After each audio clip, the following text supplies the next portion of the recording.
BJP के एक joker ने राहुल गांधी जी की विदेश यात्रा पर प्रेस कॉन्फ्रेंस करी। अच्छा, अरे भाई, राहुल गांधी जी को तो सब जानते हैं, वो दुनिया में चर्चित चेहरा है, दुनिया उनको सुनना चाहती है, किसी से छिपकर तो जाते नहीं है। और इसीलिए दुनिया के बड़ी बड़ी यूनिवर्सिटीज, दुनिया के बड़े इंस्टीट्यूशन, संस्थान उनको लेक्चर्स के लिए, व्याख्यान के लिए, वार्ता के लिए बुलाते रहते हैं, चर्चा के लिए आमंत्रित करते हैं। अब नरेंद्र मोदी को तो विदेश जाकर गलबैया करने से, पप्पी झप्पी करने से, ही की करने से फुर्सत नहीं है।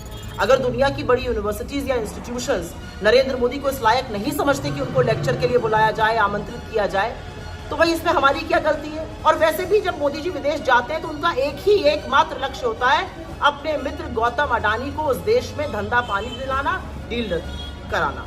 क्यों? क्योंकि वो गौतम अडानी के चीफ सेल्समैन हैं।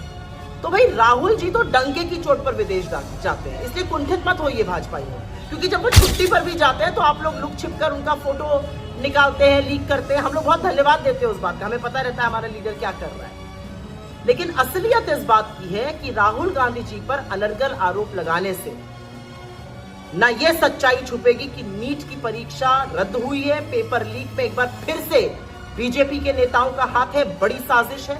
ना ये सच्चाई छुपेगी कि पूरे देश में पेट्रोल, डीजल, एलपीजी की भारी किल्लत है और ये नरेंद्र मोदी की देन है, क्योंकि अमेरिका उनको ब्लैकमेल कर रहा है, वो अमेरिका के सामने नतमस्तक है, हमारी एनर्जी सिक्योरिटी का सौदा कर चुके हैं। और सवाल तो ये भी पूछा जाएगा ना कि 11 साल में बार बार विदेश जाकर 815 करोड़ रुपए फूंक कर नरेंद्र मोदी ने इस देश को क्या दिलाया, इस देश को क्या हासिल हुआ। अडानी को मालामाल किया, अडानी के झंडे दुनिया की काफी सारी देशों में गड़वाए, देश को क्या मिला।